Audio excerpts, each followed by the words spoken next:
স্বাস্থ্যসেবা যে স্বাস্থ্যহীন সেটা আমরা সবাই বুঝি এবং একে অপরকে দোষ দিই, এর কারণে এটা হয় না, ওর কারণে এটা হয় না। দোষ দিলে তো স্বাস্থ্যহীনতা দূর হয়ে যাবে না। এটার প্রতিকার করতে হবে যাতে করে আমরা স্বাস্থ্যসেবা সঠিকভাবে করতে পারি। দুনিয়ার যত দেশ আছে, যত জাতি আছে, তারা যদি নিজ নিজ স্বাস্থ্যসেবা আমাদের চাইতে ভালো করতে পারে, আমাদের মধ্যে কি গাফিলতি আছে, কি অভাব আছে যে কারণে আমরা পারছি না। মানুষ হিসেবে আমাদের কোনো ঘাটতি আছে, তার সক্ষমতা হিসেবে তার ঘাটতি আছে, আমার মনে হয় না। কিন্তু সামষ্টিকভাবে আমরা ওই ঘাটতিটা পূরণ করতে পারছি না, যেটা ব্যবহারের মধ্যে আমরা প্রয়োগ করতে পারছি না। তো সেটাই নিজেদের কাছে আত্মজিজ্ঞাসা যে কীভাবে করলে আমরা এটার থেকে পরিত্রাণ পাব। অনেকে পলিসির কথা বলবে, অনেকে সুযোগ সুবিধার কথা বলবে, হাসপাতাল নাই, যন্ত্রপাতি নাই, সরবরাহ নাই, যন্ত্রপাতি পড়ে আছে, বহু মূল্যবান যন্ত্রপাতি মেরামতের অভাবে গত 10 বছর ধরে এটা ওইভাবে পড়ে আছে। কথার কথা, এরকম বহু কাহিনী শুনি, বহু কাহিনী জানি। সেগুলো ওইভাবে থেকে যাবে, যেহেতু আমরা আর কোনো প্রশ্ন তুলছি না এই ব্যাপারে। এটা সেটেলড ফ্যাক্ট, ওইভাবে হয়। আমাদের যারা উত্তরসূরি আসবে তারা ওইভাবে ধরে নেবে, এভাবে হয়।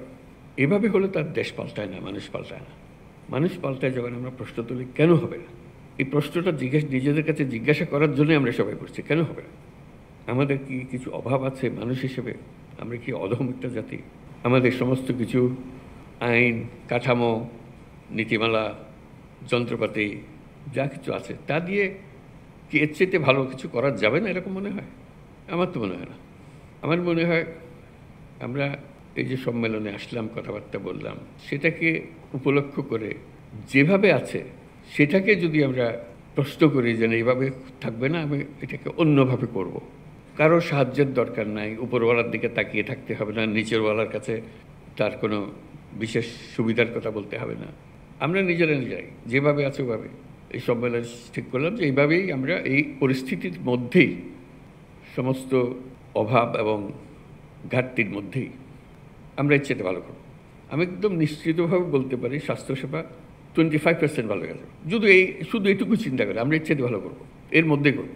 আর এর থেকে সুযোগ যদি একটু বেশি হয়, অন্যান্য জিনিস যেগুলো বলেছে, আরও নিয়োগ করা হবে, আরও পদ সৃষ্টি করা হবে, এগুলো পরে হোক। কিন্তু যেভাবে আছে এইভাবেই যদি আমরা করতে চাই, তাতে শুধু মন ঠিক করা যে আমি করবো, অন্য কে কী করলো না করলো ওর দিকে তাকাবো না, আমি আমারটা ঠিক মতো করবো, আমার সাধ্যে যতটুকু করা, তাহলে 25% ভালো হয়ে যাবে। এই 25% কিন্তু অত্যন্ত মূল্যবান 25%, কারণ এখানেই মানুষ মারা যাচ্ছে এই 25%-এর ভেতরে, যেটুকু আমরা করছি না, যেটা আমরা করতে পারতাম। নানা ব্যাখ্যা দিয়ে সেটাকে ঢেকে রাখছি আমরা, কিন্তু ভেতরে আমি জানি যে আমি পারতাম। কী হয়েছে, আমি গতের মধ্যে পড়ে গেছি। ওই যে স্বাস্থ্য উপদেষ্টা মহোদয় বললেন যে হাসপাতালে গেলাম, যেখানে যা থাকার কথা নাই, যেখানে যা করার কথা করছে না, ইত্যাদি ইত্যাদি। এটা তো কারো অপেক্ষায় নাই, এটা তো আছে। রিসেপশনের জায়গায় থাকবে, যাকে সাহায্য করার কথা তাকে সাহায্য করবে।